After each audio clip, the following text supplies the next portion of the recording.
मध्यप्रदेश इंदौर नंदलालपुर रे जड़े किन्नर 2 जन गणमाध्यम कर्मचारी विरोध में दुष्कर्म आक्रमण एवं हत्या धमकर अभियोग करथिले।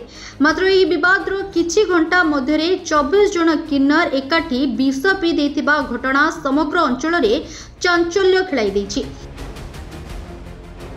सेमानक मध्यरु अनेकक अवस्था गुरुतर थिबा जणा पड़िछि।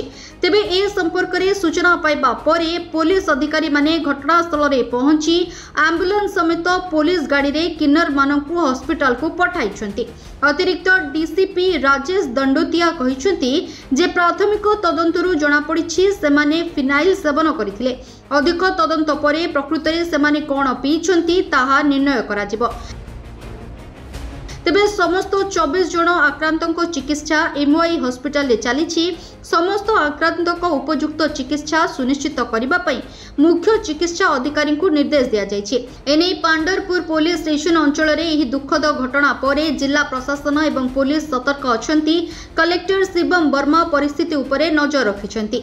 एमओआई हॉस्पिटल रे समस्त प्रभावित व्यक्ति चिकित्सा सुनिश्चित करा जायछि। सीएमएचओ डाक्टर हासानी एवं हॉस्पिटल डाक्टर माने चिकित्सा रे शामिल अछंती। डीसीपी कहिछंती जे घटना विषय सूचना पाइबा मात्रे वरिष्ठ पुलिस अधिकारी माने तुरंत घटनास्थल रे पहुंचीथिले एवं मोट 24 जन प्रभावित किन्नर को एम्बुलेंस जोगे एमओआई हॉस्पिटल को अणा जायतिला। समस्त चिकित्सा चली एवं परिस्थिति नियंत्रण में अच्छी। प्रभावित व्यक्ति माने सुस्थ हेबा परे समानकर बयान नियाजिबो एवं पीथिबा निर्दिष्ट पानीय संबंधी परिस्थिति स्पष्ट कराजिबो। पुलिस प्रशासन तत्वावधान में समानकर चिकित्सा चली।